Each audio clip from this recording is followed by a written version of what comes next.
நம்ம அருணாச்சலேஸ்வரர் திருக்கோயில் எங்கே இருக்குதுன்னு கேட்டால் தெரியாதவங்க யாருமே இருக்க மாட்டாங்க. நம்ம தமிழ்நாட்டில் இருக்கக்கூடிய திருவண்ணாமலை மாவட்டத்தில் தான் இந்த கோயில் அமைஞ்சிருக்கு. இந்த திருவண்ணாமலை மாவட்டத்துக்கு திருவருணை அப்படின்ற பெயரும் உண்டு. அது மட்டும் இல்லாமல் இந்த மாவட்டத்துக்கு கோயில் நகரம், தக்கான பீடபூமி, நுழைவாயில் போன்ற சிறப்பு பெயர்களும் கூட இருக்குது. இப்போ நம்ம இந்த திருவண்ணாமலை அப்படின்ற நகரத்தை பற்றின வரலாறு பார்க்கலாம். வரலாறுன்னு சொன்னால் உடனே நம்மளுக்கு என்ன தோணும்? சான்றுகள் தோணும். ஏன்னா சான்றுகள் இருந்தால் தான் அது எவ்வளோ தூரம் பழமையானது அப்படின்றது நம்மளால் புரிஞ்சுக்க முடியும். அதுக்காக இந்த திருவண்ணாமலை நகரம் பற்றின குறிப்புகள் சங்ககால இலக்கிய பாடல்களில் பல இடங்களில் வருவதை நம்மளால் பார்க்க முடியுது. அதைத்தான் நான் ஒன் பை ஒன்னாக இப்போ சொல்ல போகிறேன்.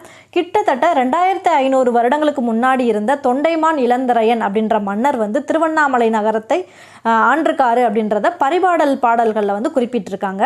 அதுக்கப்புறம் கிமு 2ஆம் நூற்றாண்டில் வாழ்ந்த பதஞ்சலி முனிவர் அப்படின்றவர் இந்த திருநகரத்தை பற்றி, அதாவது இந்த திருவண்ணாமலை நகரத்தை பற்றி தன்னோட